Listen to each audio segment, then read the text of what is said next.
Bonjour à tous, bienvenue dans ma nouvelle vidéo. J'espère que tout va bien pour vous aujourd'hui.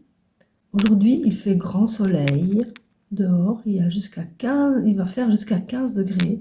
Donc, aujourd'hui, après avoir fait toutes mes routines matinales, c'est au jardin que je vais aller travailler. Je vous emmène avec moi. Je vais commencer par essayer de faire germer des patates douces. J'ai vu comment faire sur la chaîne d'Olivier. Le nom exact de sa chaîne, je le note ici en dessous de la vidéo. Ça a l'air tout à fait simple. J'ai bien suivi ses instructions. C'est la première fois que j'essaye ça. Alors j'espère que ça va fonctionner parce que mes patates douces, je ne sais pas si elles sont bio. C'est mon mari qui les a achetées au magasin. Il les a achetées dans une grande surface. Je ne suis pas sûre qu'il n'y ait pas de l'anti-germination dessus. Bon, on verra bien. J'ai sacrifié une patate et on verra si elle va germer. Je fais tout bien comme il dit. Je coupe ma patate douce en morceaux. J'ai oublié de les laver, enfin de frotter la peau avant pour enlever éventuellement les traces d'anti-germination. J'ai oublié de le faire avant, donc je vais le faire maintenant.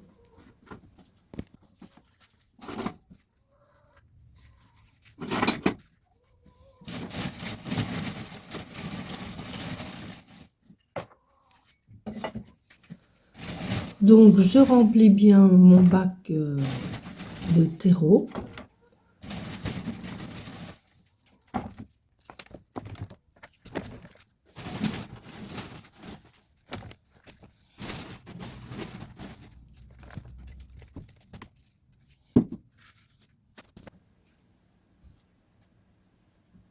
J'insère dans le terreau les morceaux de patates avec la chair vers le bas, la peau vers le haut.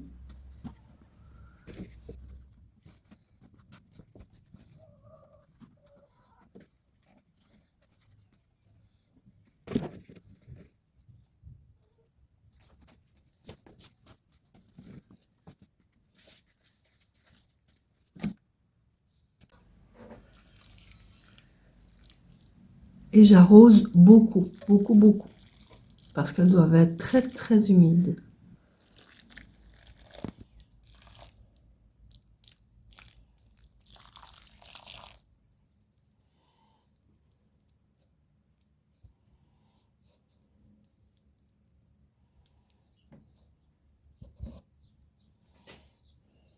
Je dépose le bac sur le radiateur, en dessous de la fenêtre. Alors sur le radiateur parce que les plants ont besoin d'avoir bien chaud pour germer. Et une fois qu'ils seront germés, ils auront besoin de lumière pour pousser. Alors après ça, je vais allumer un feu pour brûler toutes les ronces et les branches que j'ai coupées il y a quelques jours d'ici.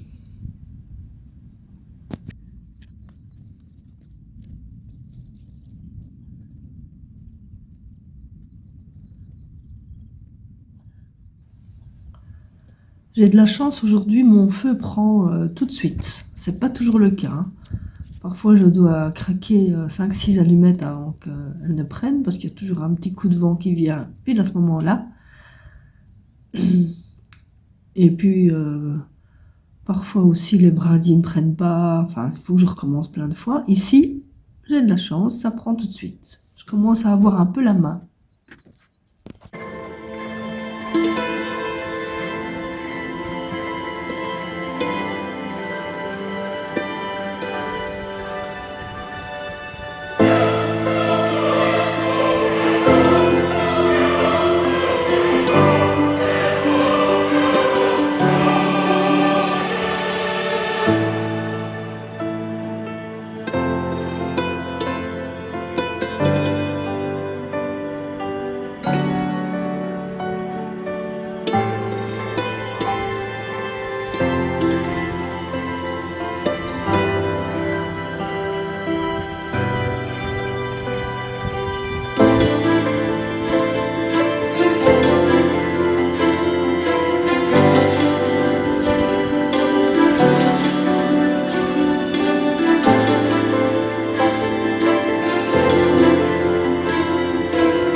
Je ne m'en lasse vraiment pas de regarder le film. C'est pour ça que j'ai laissé un long rush sur la vidéo.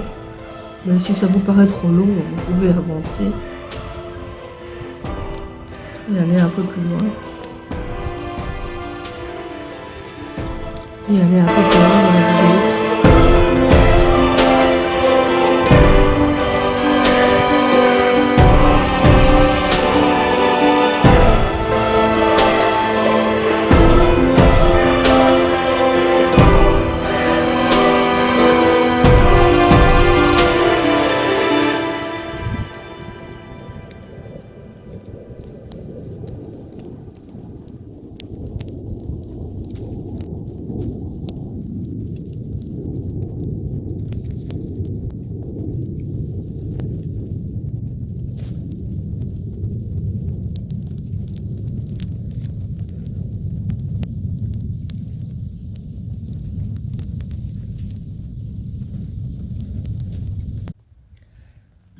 Alors après ça, je vais travailler dans mes parterres. L'idée, c'est de dégager, nettoyer, pailler une plante à la fois, par ordre alphabétique, je les prends par ordre alphabétique.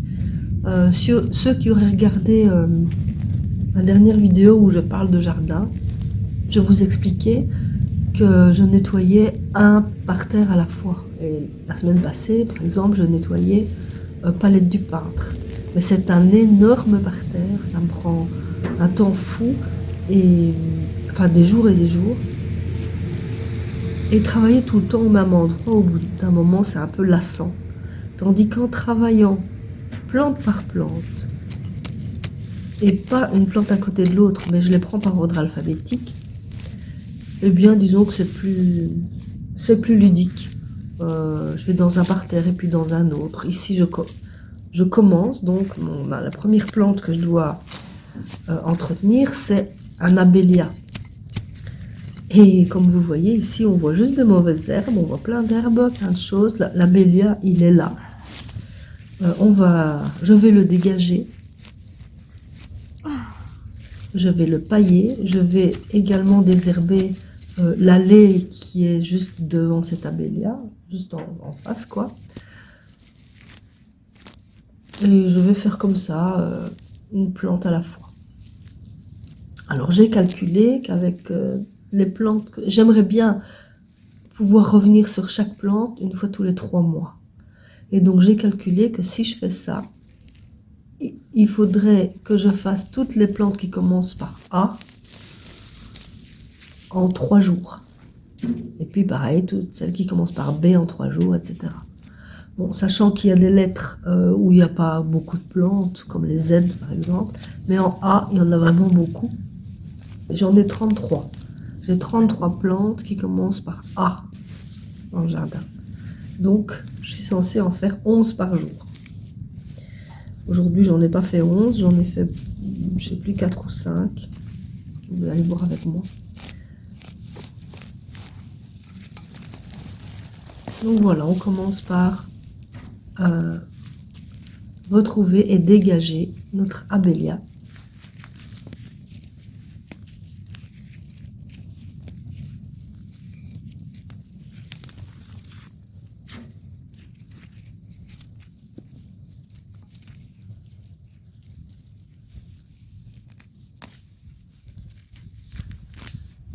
Je dégage aussi la partie de l'allée qui est juste devant l'abélia. Dans les allées, j'ai mis du gravier. La poussée, en fait. J'ai du gravier grossier, on va dire, ou tout fin quand même. Mais bon, il est envahi aussi par les mauvaises herbes. En fait, on a mis un géotextile en dessous. Donc l'herbe ne pousse pas à travers, bien sûr, mais les graines d'herbe qui volent, qui sont transportées par le vent, par les oiseaux, viennent se poser dans les graviers, et de toute façon, l'herbe ne passe pas à travers, d'accord, mais elle pousse dedans. Donc, c'est quand même toujours rempli de mauvaises herbes qu'il faut à chaque fois arracher. C'est pas très difficile, hein, parce que comme c'est dans les graviers, ça vient assez facilement, mais c'est un gros travail encore.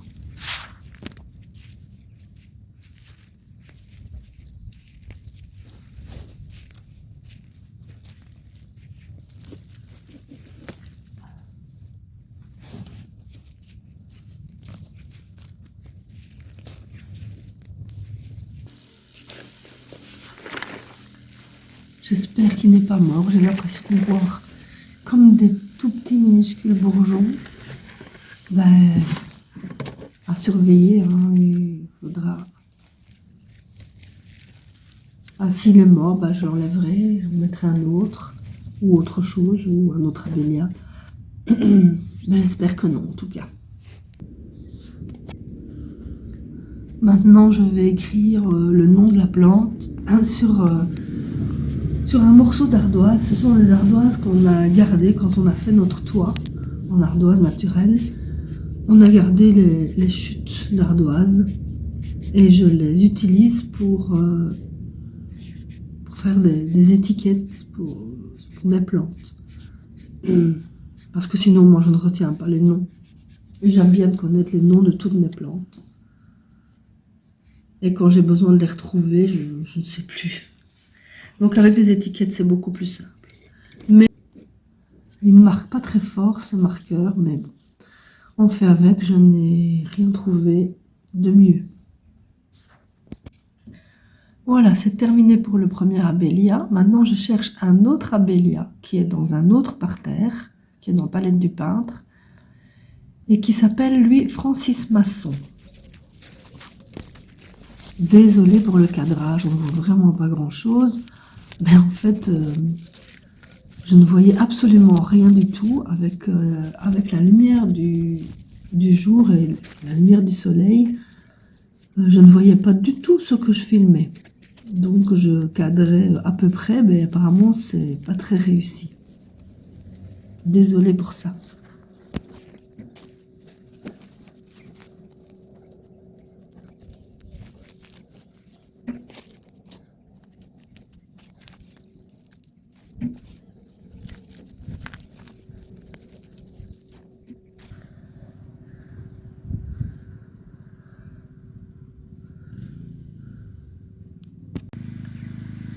Celui-là, c'est un abéliophyllum. En langage vernaculaire, c'est un forsythia. Celui-ci, c'est un forsythia blanc. Il est magnifique. Mon voisin travaille dans son jardin aussi avec une machine et on l'entend. Désolée pour ce bruit.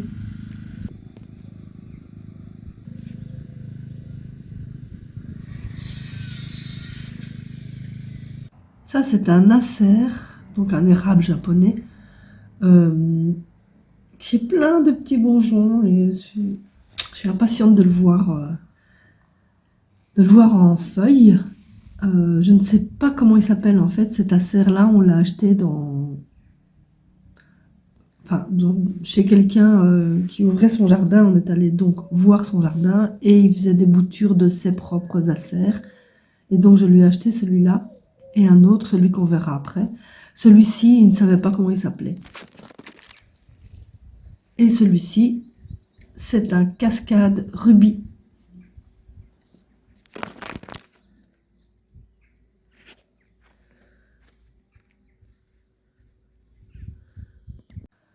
Alors, à chaque fois que je nettoie et que je m'occupe d'une plante, je viens la noter dans mon programme, enfin dans mon application Sheet sur mon PC. Alors j'ai la liste des plantes qui est là par ordre alphabétique et ensuite j'ai chaque onglet est une chambre de jardin, un endroit de mon jardin. Chaque endroit, chaque chambre de jardin porte un nom.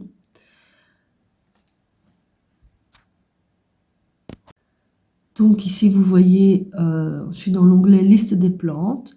Je viens de terminer de nettoyer mon acer cascade rubis. Eh bien, je vais le colorer en rose. Comme ça, je sais que la prochaine fois que je travaille au jardin, eh bien, je vais travailler sur mon acer griséum.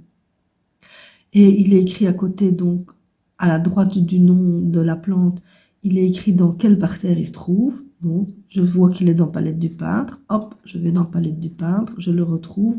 Je note là la date à laquelle il a été planté, la dernière date où il a été écrit vu vivant.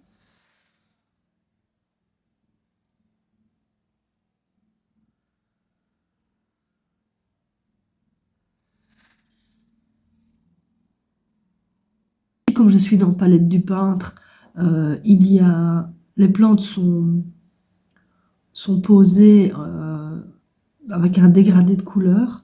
Et donc, je note dans quel dégradé il est. Donc, la serre Cascade Rubis, il est dans la partie orange. Je note si c'est à droite ou à gauche dans le sens de la promenade pour le retrouver. Et la dernière colonne à droite indique d'où il vient.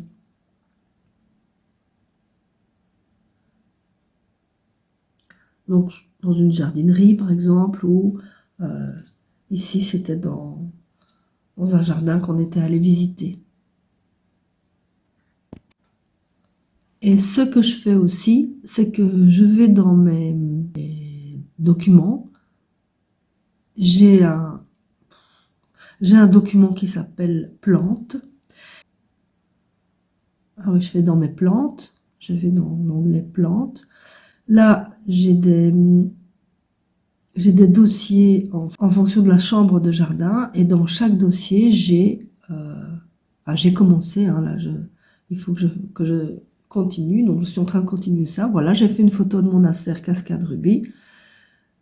Je vais la coller dans ce dossier-là, avec son nom, la date à laquelle la photo a été prise, et le numéro qu'il a dans la liste des plantes.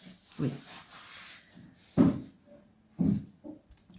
Et voilà, comme ça, je pense que je ne vais plus perdre de plantes. Enfin, perdre, pas perdu, mais je veux dire, parfois, il y a des plantes, je ne me rappelle plus comment elles s'appellent, et pas moyen de retrouver l'info. J'ai déjà essayé plein de choses, hein, des carnets, des cahiers, des fardes, j'ai plein de choses, des plans. Mais alors parfois j'ai des noms de plantes quelque part. Je sais que j'ai cette plante-là, mais je ne sais plus où elle est, et comme je ne sais plus à quoi elle ressemble. Et par exemple dans les rosiers, enfin dans n'importe quelle plante, mais dans les rosiers particulièrement, j'ai quand même plein de rosiers. J'ai leur nom quelque part, j'ai le rosier en vrai dans le jardin, mais je ne sais plus lequel est lequel. Vous voyez? Et quand je cherche sur Internet, parfois ils se ressemblent tellement que je ne sais plus.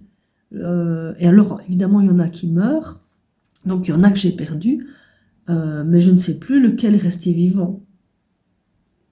Puisqu'ils ont la même couleur, ils ont des fleurs qui se ressemblent fort, certains, donc voilà, je ne m'y retrouve plus. Donc en faisant comme je fais maintenant, j'espère que je vais pouvoir garder le listing de mes plantes de façon plus sûre.